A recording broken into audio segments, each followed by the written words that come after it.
In the book, you challenge organisations to reimagine safety. You say leaders need to understand that safety is not about having an absence of accidents. It's about the presence of capacity to perform well. What do you recommend companies should do to shift their thinking to this new mindset, to reimagine safety differently? We recommend to clients that they do a review of their last 12 months or last year or 2 years of incidents and just have a look at how many of those incidents were as a result of technical issues or were they a result of people not following procedures. And because the people not following procedures, the message is that that's about compliance, but it's not really, if you bring it back to the root cause, it's not a compliance issue, it's a leadership and commitment issue. What I would recommend, based on the experience that I have working on, sit on the board of 2 listed oil and gas companies, where the decisions that are made there, I always say, well, it could affect the workforce even 2 years out. It takes sometimes that long for these decisions to filter down. If you've got the opportunity, my recommendation is always to start as high in the organisation as possible, to get the executive management group on board, executive leaders on board, and work from there and cascade it down through the organisation. People don't know what they don't know, or some of the leaders don't know what they don't know, and the egos get in the way of that. How are you guys going to help our organisation? And I'm talking about the organisations that haven't had that fatality, they haven't had that wake-up call. The idea here is to be proactive, to where people don't have to go, oh, we've just killed a couple of people, let's do something about it. How about doing something about it now and getting reviewed about how your leadership practices are, and then you can decide whether you need any help, rather than, just believing that maybe they have drunk the Kool-Aid, I don't know. But, maybe they do believe that they are doing everything perfectly. How do you get the light bulb to go on before the really bad day happens, when actually everything the data is telling you is things are okay? Yeah, it's a good question, because a lot of the time that data is a lagging indicator. So it's historic. It's like trying to drive a car by just looking in the rear vision mirrors. You've got to be able to focus ahead and see what could eventuate. And I think a classic example of that would be the Deepwater Horizon incident that happened in the Gulf of Mexico, where a bunch of executives were out there celebrating 7 years without a lost time injury, and then a day later they burnt the rig down and killed 11 people. So how do you see that coming? There is several signs of the culture, and exactly what Brett was just talking about with that element of trust, those 6 factors. If you apply those 6 factors, if you watch the Deepwater Horizon movie and then read the book, look at the 6 factors and ask yourself the obvious questions. There was no trust. There was no dialogue. There was no shared meaning. So if you don't get those things right, you're certainly not going to get any commitment. So if you don't have commitment, you don't have accountability. If you don't have accountability, you kill 11 people and you burn the rig down. I'm exaggerating there, but all the signs were there, Bruce, for those guys to go, right, stop, time out. So why didn't they do that? Again, it goes back to that culture about performance, cost, the 3 dimensions that Brett was talking about earlier. We don't sacrifice them for safety. We have to keep pushing harder, faster, cheaper, until something stretches and goes bang and we kill someone. That's one of the things that drive me here with this book, why Brett and I wrote that book.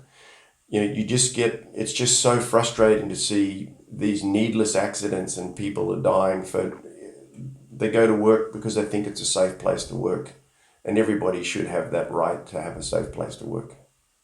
Where do you recommend companies start on this journey to reimagine safety? And how do you help them to do safety differently? A good place to start would be, once they've read the book And then what we recommend is we would be prepared then to do a series of interviews of their leadership team to talk to the people that create the culture in that organization and the expectations of everybody else. So we can talk to those guys, interview them. And as we've already mentioned, we'd review some of the historical data from any incidents or near misses or high potential incidents that they might have had. We review that data. Then we'd go to their site, whether it's a rig, a mine, a chemical plant, or whatever the site is, and watch the organization work, and then interview some of the team leaders at site, especially the site manager and on down. We try and get as a larger cross-section as possible to get the view and feeling of everybody in the organization. We call that a sort of a scoping review that we do, and then we understand the business across the different levels of the business. And from there, then we would make our recommendations to the senior leaders of the and then we go. I'll let Brett go on from there. Thanks, Rod. Yeah, and the other thing that we definitely need to understand, and an organisation needs to understand, is what is the level of maturity of the leadership and the culture, and especially the climate that leadership is creating. I wanted to make the comparison to Macondo, where Macondo was quite different. The dysfunction happened at the field level, where they, as you'd remember, they made the decision to disregard 8 standards that BP and Transocean had for drilling or for well design. But they really did that as a result of pressure from the top to cut costs and to get, they couldn't get back on schedule, but to get off the well, as they put it. So to think that their actions had got them to a situation where they might have to stop drilling and abandon that well, and we talk about that in the book, that they had a decision where they could have written off $120 million of sunk costs so far and started again, and that decision for them was obviously unthinkable. So they kept their fingers crossed and continued, and the catastrophe happened.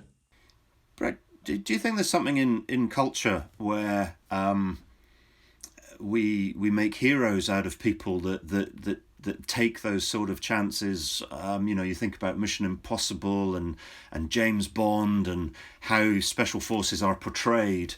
How does that play into what is going on? It'll be all right. It's never happened before. People don't get out of bed to deliberately kill 11 people. No, absolutely. I think that in the oil and gas industry and the mining industry, the macho image is still alive and well in some places. It's getting better. It's getting much better than what it was when I joined the industry.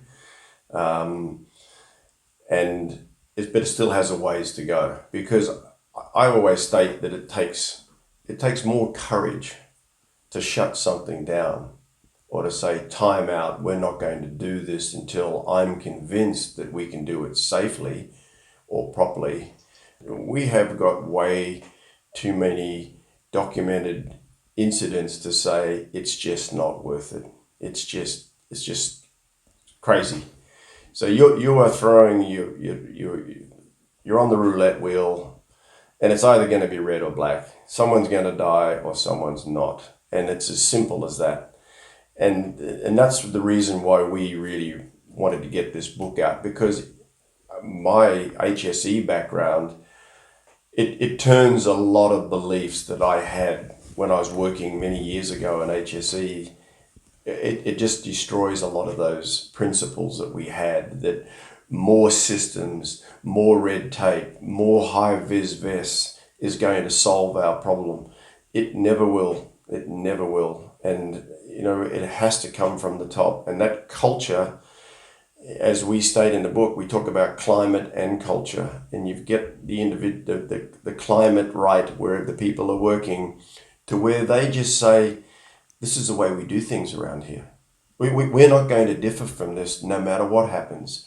This is the way we do things, and we will get there in the end. We'll get the right result. It may take longer initially, but eventually it's like any other good team, like a football team or whatever. You put them together, they will not be that good when you first put them together, but you give them a bit of time and it'll develop, and you'll get there.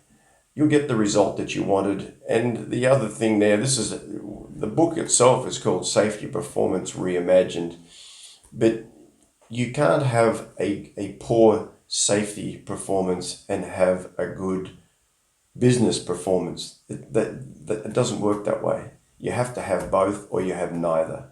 So this is, we believe, is just a good business model and makes sense. Is there an aspect of, it's that legend aspect, isn't it, of people do things because they get seen as being a legend. And we've all known people, especially if you go back to, we were all working in the 80s and 90s when macho workplaces were quite different to what they are now. And people were put up on a pedestal for pushing the envelope and being a legend. So that aspect is there still in a number of organisations, and it's very detrimental to performance.